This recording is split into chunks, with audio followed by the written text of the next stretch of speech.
Hi everybody, this is Donna back with Fig Basket Crochet and Creative, and welcome to our next micro lesson. This is about finishing off your work and weaving in the ends. So let's get to it.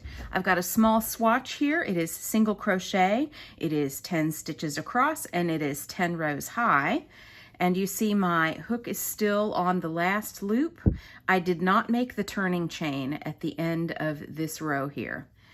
So what we're going to do is cut it off. Remember how we left so much yarn length there at the beginning. Over time, you will get to learn about how much, how long your tail needs to be when you start your piece. They won't always need to be this long, but you'll never regret leaving yourself plenty of yarn. So let's leave ourselves plenty of yarn here. I'm going to cut that off, and we've got several inches here. All right, you will never regret leaving yourself plenty of room. All right, then you take, we're gonna make another slip knot here. Insert your hook back into the loop there, and then you're going to yarn over and pull that through like you're making a chain stitch, but then keep pulling through.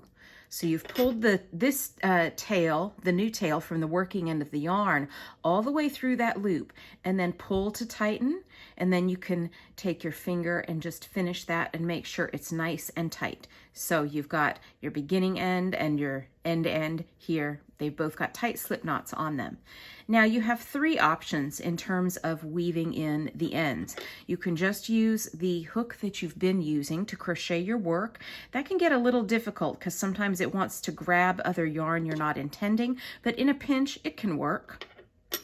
You can use a smaller crochet hook that weaves through the stitches a little bit more, a little bit easier, or you can use my favorite, which is a tapestry needle. I'm going to use the tapestry needle for this purpose today, but you can just mimic the effects with the other crochet hooks if that's what you end up needing to use. So we're going to thread the tapestry needle here. And then let's take a look. We're going to weave it in two different ways. If you were crocheting a piece that was not going to be handled a whole lot, perhaps a decorative piece, something like that, you could do pretty quick work here and be done with it and feel secure. So let's start with that.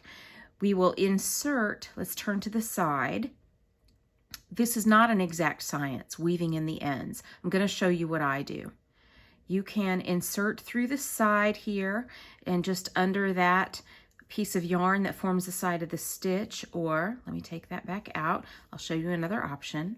You can look at the top and look at this last stitch that you made, and you can insert your needle through the center of that.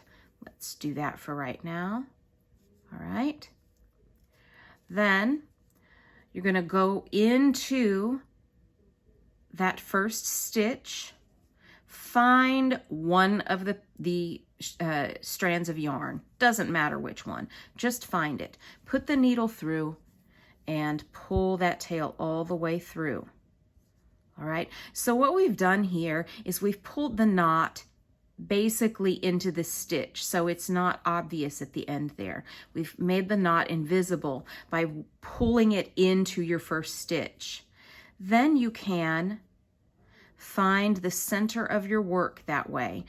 Insert your hook, your needle, and you see that now I cannot see the needle through either side. I've inserted it into the center of the stitches, and keep threading it through, keep working it through, and then check from time to time. You'll hit a little resistance. I've hit some here, but I can see it a little bit, but not too much.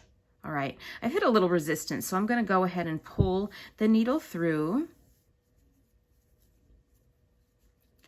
Then find the last piece of yarn you pulled under, go over that piece of yarn. Don't go back through it or you'll just undo your work. If you go over it and then back through the row of stitches all the way to the end, then pull it. Don't pull it too hard or you'll start to separate your work. But you pull it, and then you've basically got an invisible end that's woven in, and you would cut it right there. All right. Now, I'm going to show you the more complicated way on the other end. This is if you're making work that's going to be handled a lot, like an Afghan or a child's toy, then you really, really want to weave it in. So again, we're going to find some way to enter that stitch right there, closest to your yarn end. Let's go in this way. And let's pull that a little bit in.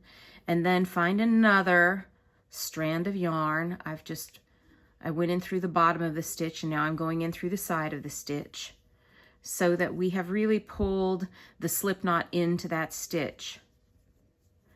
Then you're going to find a strand of yarn in the next stitch and pull through.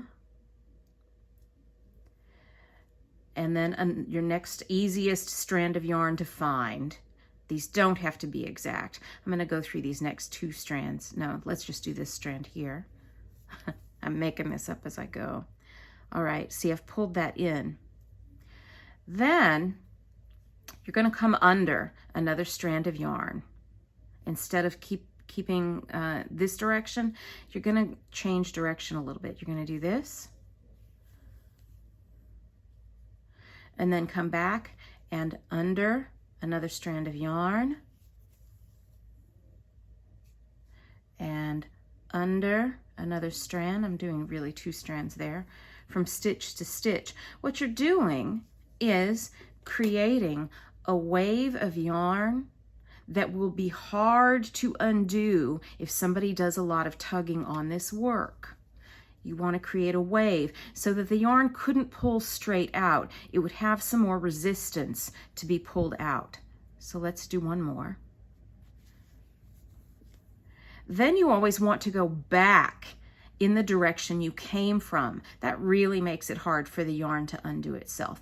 So don't go back through what you just did, because that'll just undo it. Go back over and under. So I've really wrapped this yarn around the last strand I wove into. You see, it's wrapped around it now. And then let's kind of backtrack a little bit. And you're going to continue this idea of this wave of the tail of the yarn. And then this is not going anywhere, folks. You can hand this to any toddler on the planet. They will not be able to undo it.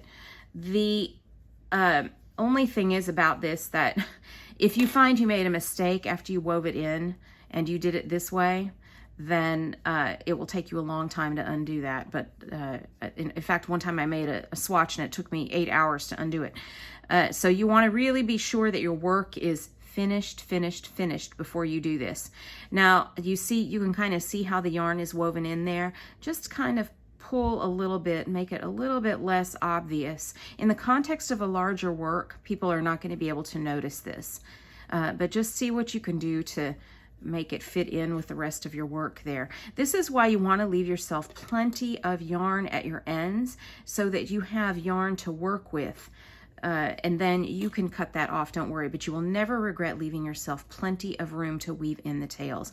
I hope that this has been helpful and somewhat clear. As you get to work with the yarn, you'll see more what I'm talking about if you've run into any confusing parts. And let me know if you do. Thank you so much, friends, and stay tuned for the next micro lesson in You Can Crochet.